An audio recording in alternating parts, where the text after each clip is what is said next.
Hi guys, FC unit வந்து service பண்ண போகிறோம். ஃபஸ்ட்டு வந்து மோட்டர் யூனிட்டில் வந்து ஃபுல்லாக ரிமூவ் பண்ணோம். ஃபில்ட்ரு பேனல்லாம் ரிமூவ் பண்ணிவிட்டு மோட்டர் ரிமூவ் பண்ணோம். மோட்டர் ரிமூவ் பண்ணிட்டு இன்லெட் அவுட்லெட்டு சில் வாட்டர் பைப்லைன் ஃப்ளான்ச் ரிமூவ் பண்ணோம். ஃப்ளான்ச்லாம் ரிமூவ் பண்ணிட்டு எஃப்சி யூனிட்டோட காயில் ரிமூவ் பண்ணிவிட்டு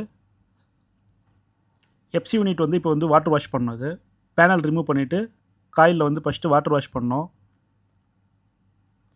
ஃபுல்லாக இன் காயில் அவுட் காயில் ஃபுல்லாக பிளாக் ஆகிட்டுருக்கு. இப்போ கெமிக்கல் போட்டு ஒரு 15 மினிட்ஸ் கேப் விட்டு அதுக்கப்புறம் வாட்டர் வாஷ் பண்ணோம். இன் காயில் அவுட் காயில் வந்து ஃபுல்லாக கெமிக்கல் போட்டு ஒரு 15 மினிட்ஸில் வந்து டஸ்ட்டு வந்து கொஞ்சம் வந்துடும்.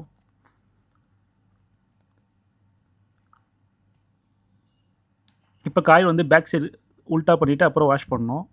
வாஷ் பண்ணும்போது ஃபுல்லாக டஸ்ட்டு வருது.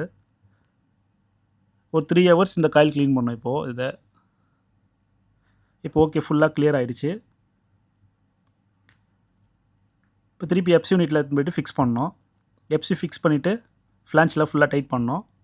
ஃப்ளான்ச்லாம் டைட் பண்ணிவிட்டு மோட்டர் யூனிட்லாம் ஃபுல்லாக டைட் பண்ணிட்டு கனெக்ஷன்லாம் கொடுத்துட்டு கூலிங் எல்லாம் கரெக்டாக இருக்குது. இப்போ டிஃப்யூசர் டெம்பரேச்சரு சிஎஃப்எம்லாம் கரெக்டாக இருக்குது. இந்த மாதிரி வீடியோ பிடிச்சிங்கன்னா ஃபாலோ பண்ணிங்க.